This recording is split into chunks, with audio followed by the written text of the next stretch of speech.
Kuha po tayo ng update mula po sa Bulacan. Meron kasing mga binahang ospital doon. Makakausap po natin ang ating News 5 correspondent na si Mon Gualvez. Mon, kamusta na dyan sa Bulacan? Maricel, sa mga oras na ito, kahit papano, umaaliwalas naman na ang lagay ng panahon at talagang bihira na yung pag-ulan. Pero nakikita yung sa aking likuran, talagang lubog pa rin sa baha ang maraming lugar dito sa probinsya. Nandito tayo ngayon sa Barangay San Miguel ng Kalumpit, no?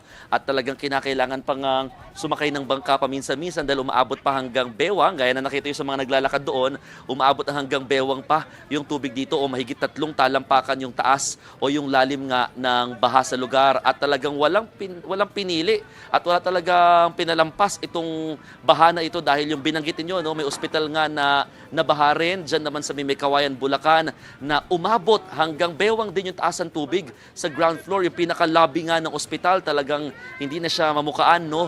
At di na makita yung pinaka-floor dahil nga sa taas ng tubig.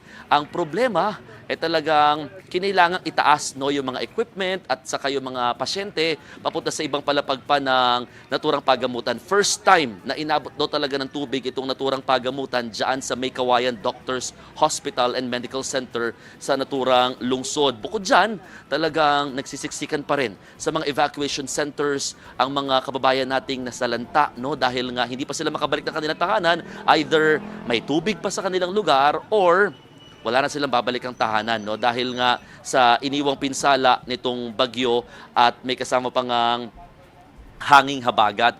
Isa pa, talagang pati mga schools, no? Talagang lubog pa rin sa baha. Yung evacuation center na binabanggit natin, school po yan o paaralan na mukhang hindi pa talaga magagamit this coming back to school by July 29 dahil nga ito muna nagsisilbing evacuation center. Problema, may mga schools din dito sa Kalumpit na lubog pa sa baha hanggang sa mga oras na ito. Natatagalan yung pagbaba ng tubig dito sa malaking probinsya nga or malaking bahagi ng Bulacan dahil na rin sumasabay pa nga yung high tide at talagang may problema pagdating sa mga nasira ding mga flood control project dito sa lugar. Oo, Mon, Maricel, balikan natin yung sinasabi mo na hospital kanina. Ano nga uling pangalan nun? Paano yung mga pasyente na kasi syempre pagka ganyang baha, iniisip natin baka mamaya may biglang emergency. Kaya pa ba nilang tumanggap ng mga emergency patient? And yung mga existing patient na dun sa area na yon, sapat ba yung spasyo dun sa mas mataas na floor? Kasi since pinanik sila dun.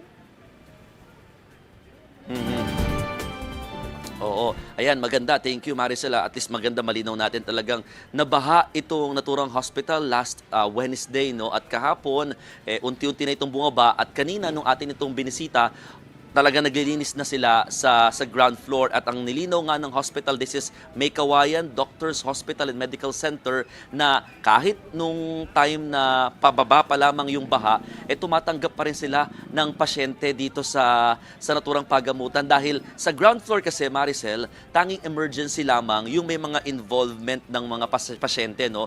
Puro mga offices daw ito, may mga laboratory, may mga cashier, habang lahat ng mga pasyente talaga nila nasa second, third, and fourth floor na ng naturang pagamutan. So yung emergency cases nila or yung mga patients na nasa emergency room or ER, sila lamang yung kinailangang ipanik or ilipat sa mas mataas na bahagi ng pagamutan. And as I said, no, sabi nga rin ito yung paulit-ulit na nililinaw ng pagamutan, hindi sila nag-stop ng kanilang operation except nung mismong kasagsagan ng bagyo, pero patuloy silang tumatanggap ng mga pasyente bagamat aminado sila medyo understaffed sila ngayon dahil karamihan din sa kanilang mga staff, mga medical personnel, naapektuhan din ng baha. Kaya naman, they are just doing yung pinakakakayanin nila para nga maservisyon pa rin ang ating mga kapatid in terms of their medical needs. At saka malamang yung medical staff na rin yung naglilinis, no? Dun sa ground floor. Ay, oo.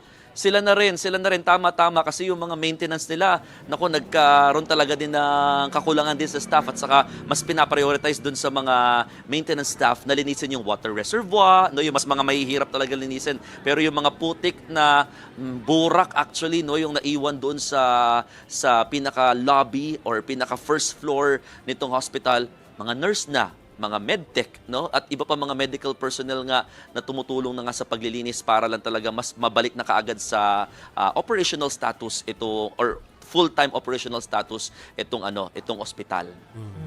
Okay. Okay. Sige, Mon Gualvez, maraming salamat sa'yo. Ingat kayo dyan ng team mo.